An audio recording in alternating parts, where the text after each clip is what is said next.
ditanya kayak gimana, penyesalan memang datangnya belakangan. Kalau di depan namanya pendaftaran. Kembangan antara saya dan Medina. Kalau yang perihal undang-undang ITE-nya itu kan sudah jadi tersangka. Saya kan sudah memberikan waktu untuk mediasi 2 kali, tapi ternyata tidak ada jalan keluar. Melainkan malah ada satu keributan kembali yang dibuat sama dia sendiri. Dia melaporkan saya di Polres Jakarta Selatan dengan tuduhan penganiayaan. Katanya saya telah bahasa dia menggebok.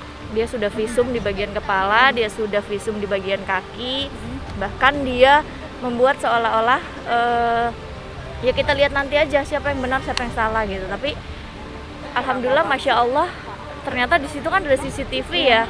Kalau tidak ada CCTV aku juga nggak tahu jadi apa aku kan, dengan tuduhan yang seakan-akan kok dia bisa gitu, kok seakan-akan benar-benar aku ada menganiaya dia gitu, sampai dia buat laporan, sampai dia visum, sampai dia bilang ke media. Mbak Marissa mengakunya nggak menyentuh, ya kita lihat aja nanti siapa benar siapa salah. Kok kayaknya dengan sepede itu gitu, kayak ya udah akhirnya kan jadinya menimbulkan masalah baru sehingga aku jadi melaporkan lagi yang kedua gitu loh. Kalau misalnya Seperti aku bilang kan ada seseorang atau manusia yang layak untuk dimaafkan, ada yang layak untuk dibuat jera. Tidak dimaafkan bukan berarti hati saya tidak memaafkan, tapi proses hukum tetap berjalan. Tapi hati insya Allah sama siapapun perbuatan manusia saya akan maafkan gitu. Tapi tetap apa yang dia sudah lakukan harus ada apanya itu ya, pertanggungjawabannya, balasannya.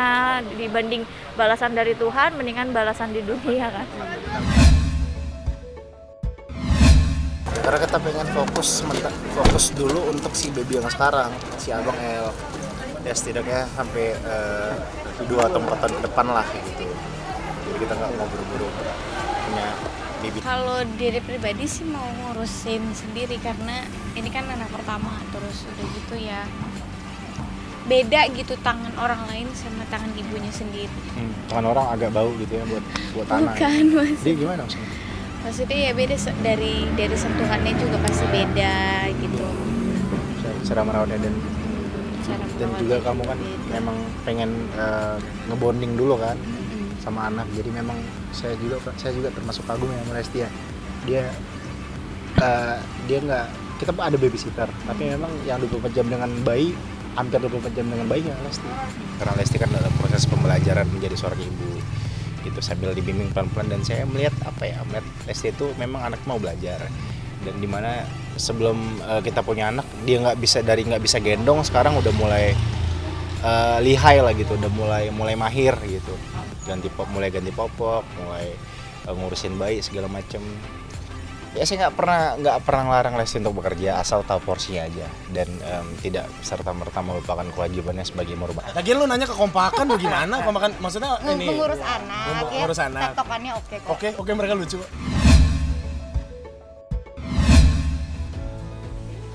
Kenapa itu nangis? Speechless, Pak. Arsila. Arsila. Kenapa Kila nangis? Kenapa Kila nangis? Gila. Oh.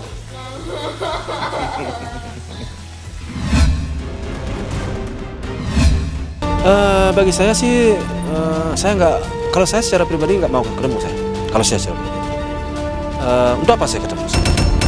Untuk apa saya ketemu dengan orang-orang yang telah menjatuhkan harkat martabat anak saya? Anak saya itu adalah diri saya dan pribadi saya, dan menantu saya itu sudah saya anggap anak. Jadi untuk apa saya ketemu dengan orang itu? Untuk apa saya berbicara dengan orang itu? Jadi saya sudah nggak kepingin saya ketemu. Udahlah, sekarang kan kasus sedang di pengadilan. Ya udah, kita tunggu sampai kasus itu selesai. Bagaimana nanti? Saya tidak terima hal-hal yang disampaikan, hal-hal yang dilontarkan oleh pihak-pihak luar, ya pihak-pihak lain yang seharusnya kita bersatu untuk menutup agar orang jangan berbicara begini begitu, tapi ternyata hal itu dibiarkan. Saya tidak terima itu. Jadi saya nggak ada gunanya untuk bertemu. Saya nggak ingin ada pertemuan itu.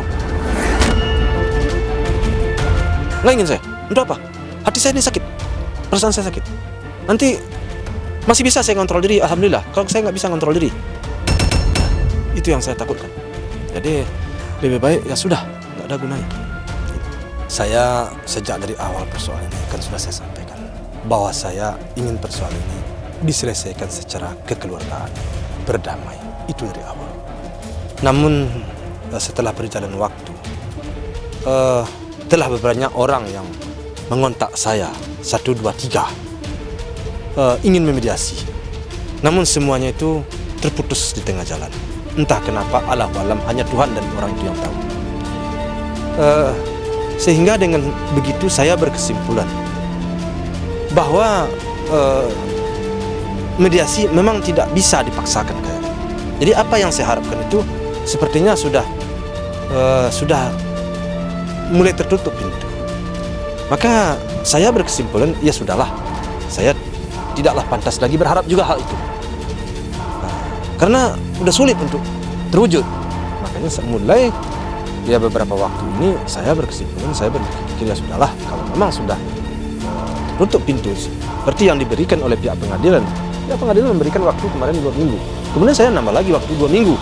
Jadi udah berapa minggu itu kan waktu yang sudah disediakan untuk mediasi. Ternyata mediasi itu tidak terjadi. Maka saya berkesimpulan ya sudahlah, kalau begitu marilah kita berjuang di pengadilan aja. Ya itu kesimpulan saya. Makanya saya ada orang yang menyampaikan begini begitu, enggak.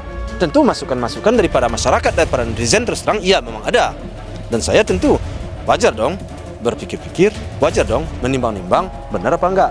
Ya kalau menurut saya ya benar juga lah. Karena saya sudah, menurut saya, anak dan menantu saya dan termasuk keluarga saya sudah diobok-obok menurut saya. Di Jeddah, suami istri lagi bertengkar. Suaminya marah luar biasa pada sang istri, dipukullah wajah istri. Kemudian istrinya menangis, tiba-tiba terdengar bel pintu rumah berbunyi. Ketika istrinya membuka dalam keadaan sembab matanya, ternyata ibunya sang istri. Suaminya dari kejauhan deg-degan. Ya Allah, istriku ini pasti ngadu ini sama mertuaku ini nih, bahwa tadi baru dipukul. Orang tuanya tanya kepada si perempuan ini, anakku kenapa? Kok kamu nangis matanya sembab begitu, kenapa? Istrinya mengatakan, ibu, ayah, ya Allah, aku tuh tadi berdoa sama Allah, aku rindu sama ibu sama ayah, udah lama gak ketemu. Aku tuh nangis karena aku rindu sama ibu sama ayah. Taunya Allah langsung menjawab doaku, aku semakin terharu. KDRT atau kekerasan dalam rumah tangga dalam bentuk apapun itu tidak dibenarkan oleh ajaran Islam. Sebab sebenarnya kekerasan dalam rumah tangga itu sama artinya dengan penganiayaan. Menganiaya siapapun,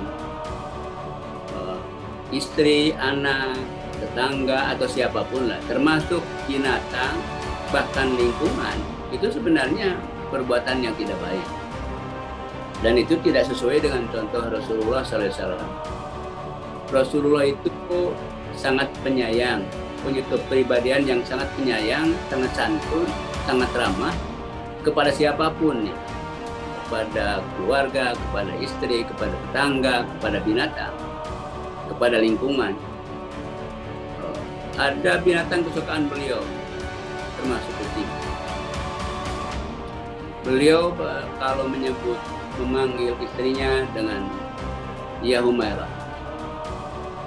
Beliau sangat baik terhadap siapapun, termasuk orang-orang yang menyakiti beliau. Ada yang meludahi, ada yang mencaci. Beliau selalu mendoakan. Jadi, timbal balik dari beliau itu malah bukan berbuat seperti yang dilakukan orang, tapi justru beliau membalasnya dengan kebaikan. Jadi menunjukkan bahwa Rasulullah itu adalah seorang sosok, seorang pribadi yang penyayang kepada siapapun, termasuk kepada keluarga, kepada tetangga, dan kepada binatang serta alam lingkungannya. Oleh karena itu maka tindakan penganiayaan kepada siapapun dan kepada apapun itu tidak dibenarkan. Dalam ajaran Islam itu betapa pentingnya kasih sayang dan tidak boleh melakukan penganiayaan. Menyembelih binatang saja harus dengan doa dan dengan adab yang sangat baik supaya tidak mengesankan menyakiti binatang. Itu artinya tidak boleh ada penganiayaan. Ya. Kata Nabi, akmalul mu'minina imanan ahsanuhum khuluqan wa khiyarukum lin nisaihim. Iman seseorang yang paling sempurna adalah yang baik akhlaknya, dan sebaik-baiknya kalian adalah sebaik-baiknya kalian kepada istrinya. Ya. Jadi oleh karena itu maka sebenarnya tindakan penganiayaan seperti yang terjadi pada video yang disampaikan oleh narasumber sebenarnya tidak boleh dilakukan. Dan tindakan penganiayaan itu adalah termasuk perbuatan jarimah, perbuatan melawan hukum, perbuatan yang bisa dipidana itu, karena memang perbuatan pidana dari si istrinya itu untuk merahasiakan sesuatu dari perilaku suaminya. Ya, tidak termasuk, saya kira mungkin tidak termasuk secara frontal bahwa dia menutupi KDRT atau menganggap normal KDRT, tapi mungkin ingin memberikan makna bahwa boleh jadi atau boleh saja suatu saat perbuatan suaminya itu disembunyikan, dirahasiakan di depan orang tuanya. Jika memang menurut pikiran istrinya itu suaminya bisa berbuat baik di kemudian hari, ya. Nah, mungkin bisa sebaliknya kalau itu diceritakan kepada orang tuanya, ya, artinya kepada mertua si lelaki itu, mungkin boleh jadi orang tuanya itu akan marah besar dan kemudian bisa saja minta cerai, ya, memerintahkan kepada istrinya untuk bercerai atau memerintahkan kepada suaminya untuk menceraikan istrinya itu. Nah, kemungkinan terkandung maksud di situ untuk merahasiakan sesuatu yang sebenarnya istrinya itu ingin agar ya orang tuanya tidak mengetahui apa yang terjadi pada saat itu.